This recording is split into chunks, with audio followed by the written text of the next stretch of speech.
নমস্কার, জিজ্ঞাসায় আপনাদের সকলকে স্বাগত। মন সংক্রান্ত যে কোনো রকম পরামর্শের জন্য অবশ্যই আমাদের সাথে যোগাযোগ করুন। আমাদের নম্বরটা ডেসক্রিপশন বক্সে পেয়ে যাবেন। তো আজকে আমরা শুরু করছি রাগ নিয়ে। তো আজকে অনেক দিন পরে আমরা আবার একসাথে ভিডিও করতে পেরেছি, আপনাদের অনেক অনুরোধ ছিল। তো আমরা তো রাগ নিয়ে শুরু করেই দিয়েছি কথাবার্তা, অলরেডি আমাদের 3টে ভিডিও গেছে এর আগে। তো অবশ্যই সেগুলো দেখতে পারেন আপনারা গিয়ে, এবং আপনাদের মনেও যদি কোনো প্রশ্ন থাকে এবং রাগ নিয়ে যদি কোনো প্রশ্ন তৈরি হয় অবশ্যই আমাদের জানান, এবং আমরা আলোচনা করে সেটা থেকে কিভাবে বেরোতে পারি বা কি রাস্তা হতে পারে। নট অনলি বেরোনো তো সবসময় সলিউশন হতে পারে না। তো আমরা কিভাবে উত্তর খুঁজতে পারি বা নিজেদেরকে ঠিক সেই কামনেস বা শান্তির দিকে এগোতে পারি প্রশ্নের করে করে, জিজ্ঞাসা করে করে, জিজ্ঞাসার মাধ্যমে। তো সেই রাস্তাটা আমরা করি, চলি। তো আমরা মনে হয় আগের দিন দুবারই কথা বলেছিলাম অ্যাটাচমেন্ট, মমতা, মায়া, এগুলো নিয়ে একটি বটগাছের গল্পের মধ্যে দিয়ে মনে হয় আমরা আলোচনা করেছিলাম। আর পামেলাও তার নিজের জীবনের একটি অভিজ্ঞতা আপনাদের সকলের সাথে শেয়ার করেছিল। এই রাগটা তো এখনকার দিন বলে না, মানে বিগত সেই এনশিয়েন্ট টাইম থেকে, ঐতিহাসিক সময় থেকে রাগটা মানুষের জীবনের একটি অন্যতম অংশ হয়ে দাঁড়িয়েছে। শুধু মানুষ নয়, পশু পাখির মধ্যেও রাগ আছে। তাদের ইমোশনস নিয়ে যারা চর্চা করেন তারা এইগুলোর ব্যাপারে আরো সুন্দর করে বলতে পারবে। তো এই রাগের ব্যাপারটা কোথা থেকে আসছে, এই প্রশ্নটা যদি আমরা করতে পারি, আমরা যদি এর নিরিখে ঢুকতে পারি, মানে অন্তরে প্রবেশ করতে পারি যে রাগের উৎসটা কোথায়, এই উৎস খুঁজতে গেলে কিন্তু আমাদেরকে নিজেদের অন্তরে প্রবেশ করতে হবে। কিভাবে না, প্রশ্ন করে করে। কেন রাগ হচ্ছে, যে মুহূর্তে রাগটা চরম হচ্ছে, ভীষণ রাগ হয়ে যাচ্ছে, সেই সময় যদি আমরা ওই পরিস্থিতিটা থেকে সরে যেতে পারি এবং নিজেকে প্রশ্ন করতে পারি, বা যদি সেই পরিস্থিতিতে নাও পারি, অন্য সময় যখন আমরা চুপ করে বসেছি তখন যদি আমরা প্রশ্নটা করতে পারি যে কেন ওই মুহূর্তে আমি রেগে গেছিলাম কেন, তাহলে মনে হয় আমরা বেশ কটা ইমোশনকে খুঁজে পেতে পারি বা ফিলিংকে খুঁজে পেতে পারি। তার মধ্যে কিছু তো এই অ্যাটাচমেন্ট, মায়া, মমতা, যেটা নিয়ে আমরা কথা বলেছিলাম। এর বাইরেও যদি একটা খুব ভয়ের জায়গা, আর একটা খুব ইম্পর্টেন্ট জায়গা থাকে, সেটা হচ্ছে ভয়। আচ্ছা, তো আমি একটু তোমাকে ইন্টারাপ্ট করছি এখানে। ধরো এই যে মায়া, মমতা বা ভয়, এগুলো তো আমাদের ফিলিং। তো এইটা হলো আমাদের প্রশ্ন করে করেই পৌঁছাতে হবে। অবশ্যই। তো মানে যখন ধরো আমার যেরকম মাঝে মাঝেই হয় যে কাজ করতে করতে হয়তো ওভারবার্ডেন হতে পারে। ওভারবার্ডেন তো একটা ফিলিং বা ফিলিং ঠিক না, ফিলিংটা তো অবশ্যই ভেতরে আমার আসছে যে আমার অনেক কাজ, কিন্তু ফিলিংটা আসলে হলো আমার চাপ বা দায়িত্ব বেড়ে যাচ্ছে, বা এইটা হলো ফিলিংটা। এই যে প্রশ্নের ধাপ, মানে কিভাবে আমি পৌঁছাবো যে এটা আসলে ভয় বা অ্যাটাচমেন্ট বা মায়া, সেই জায়গা থেকে এই জিনিসগুলো আসছে, সেই রাস্তাটা যদি তুমি একটু করে একটু বলো। অবশ্যই, আমরা তাহলে এটা নিয়ে একটু আলোচনা করতে পারি। ভয়ের জায়গাটায় আমরা আসতেই পারি। আমরা দেখি প্রশ্নের মাধ্যমে, আমরা দেখি যে আমাদের কোন ফিলিং এ আমরা পৌঁছচ্ছি। তুই যেই কথাটা বলছিস সেটা হচ্ছে তোর কাজের ওভারবার্ডেন লাগে, যে তুই অত্যন্ত কাজ করছিস, সেখান থেকে তোর রাগ তৈরি হয়। যখন তোর রাগটা হয় তখন তোর এক্সাক্ট ফিলিংটা কি আসে, তুই যদি তোর ভেতরে প্রশ্ন করিস।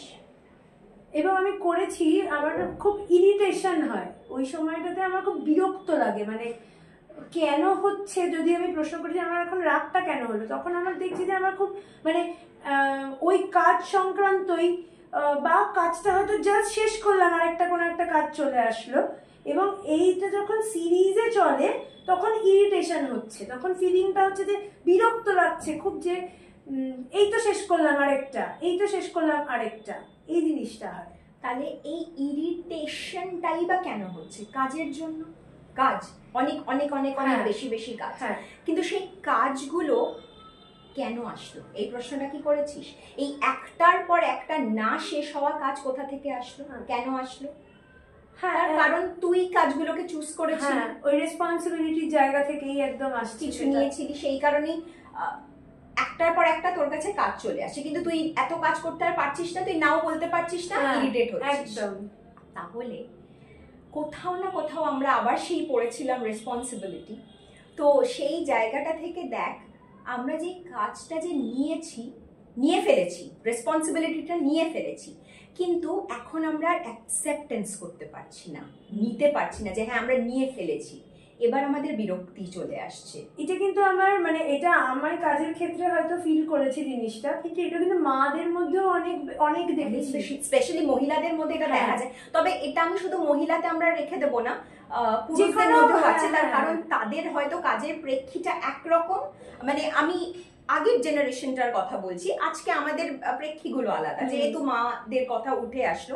বাবাদেরও কিন্তু তারাও কিন্তু বাড়িতে এসে কেন রাগ দেখাচ্ছে, তার কারণ তাদের মাথার মধ্যে কিন্তু চলছে যে কালকে অফিসে গিয়ে বা কালকে কারখানায় গিয়ে বা কালকে ব্যবসার জায়গায় গিয়ে আমাকে এই কাজগুলো করতে হবে, এটা না করলে আমার এইটা আসবে না। আবার মাদের ক্ষেত্রে আমি একটার পর একটা করে যাচ্ছি, আমরা না বলতে শিখিনি শুরু থেকে, এবং আমরা নিজেদের অ্যাকসেপ্টেন্সটা আমাদের নেই। যে এই যে পামেলা যেটা বললো যে আমি কাজ একের পর এক করছি, কিন্তু কেন পামেলার কাছে এতগুলো কাজ আসছে, তার কারণ হলো পামেলা কিন্তু কাজগুলোর রেসপন্সিবিলিটি কোনো না কোনো সময় নিয়েছিল, এবং কোনো না কোনো ভাবে নিয়েছিল, মানে সেটা প্রকাশিত ভাবে বা অপ্রকাশিত ভাবে, এবং ওই নেওয়ার জন্য আজকে কিন্তু কষ্ট হচ্ছে। কিন্তু পামেলার মধ্যে সেই আর অ্যাকসেপ্টেন্সটা নেই যে আমাকে এটাই করতে হবে, বা আমি ভুলে গেছি ওইটা। এবার সেখান থেকে তৈরি হচ্ছে কি প্রচন্ড ইরিটেশন, ঠিক আছে, এবং সেখান থেকেই কিন্তু রাগের বহিঃপ্রকাশ হচ্ছে। তার মানে সমস্যাটা কাজ নয়, সমস্যাটা কোথাও না কোথাও আমার না বলতে পারার মধ্যে। আমি হয়তো নিজেকে বুঝতে পারিনি যে আমার কতটা ক্যাপাসিটি, আমি কতটা কাজ নিতে পারি, আমি সব পারি বলে পুরো বার্ডেনটা নিয়ে নিয়েছি, কিন্তু আজকে আমি সেটা করতে পারছি না, আমার তখন রাগ হচ্ছে। কিন্তু আমরা কার ওপর চাপিয়ে দিচ্ছি সব অভিযোগটা? কাজের ওপর। কিন্তু কাজটা কেন আসলো, কেন আসলো? এরকমই আরেকটা খুব ইম্পর্টেন্ট কথা আমার মনে আসলো।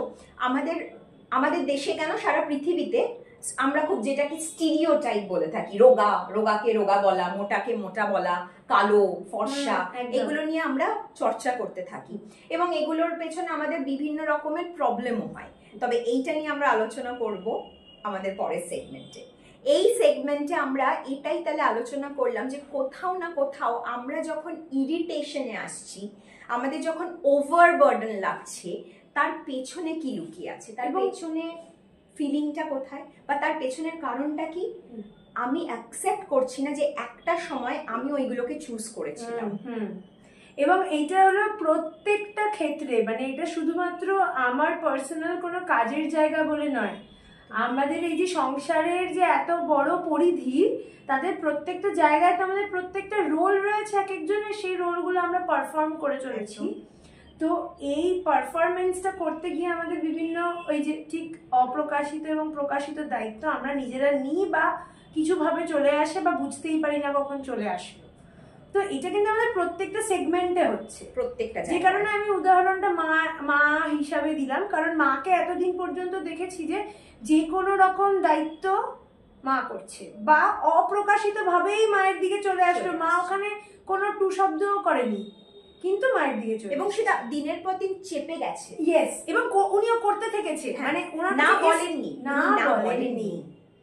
এবং সেটা বাবার ক্ষেত্রেও তাই, পরিবারের প্রত্যেকটা সদস্যদের ক্ষেত্রেও তাই। কিছু সদস্য থাকে, যেমন আমি যদি নিজেকে বলি, আমিও কিন্তু খুব একটা না বলতে পারি না। যেমন মা যদি আমাকে এক্ষুনি ডাকে, আমি কিন্তু উঠে চলে যাব। এটা কিন্তু না বলতে পারাটাই, যে আমি কিন্তু মাকে এখন বলবো না যে তুমি দাঁড়াও 10টা মিনিট আমাকে দাও, আমি এই কাজটা করে নিই তারপরে যাচ্ছি, এইটা কিন্তু আমি সত্যি বলতে পারবো না।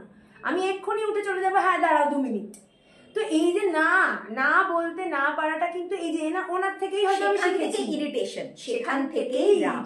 আর না বলাটা মানে কিন্তু স্বার্থপরতা নয়, এটা নিয়ে কিন্তু ভীষণ অনেকেরই বক্তব্য, তার মানে না বলতে গেলে তার মানে আমি স্বার্থপর হয়ে গেলাম। না, স্বার্থপরতা নয়।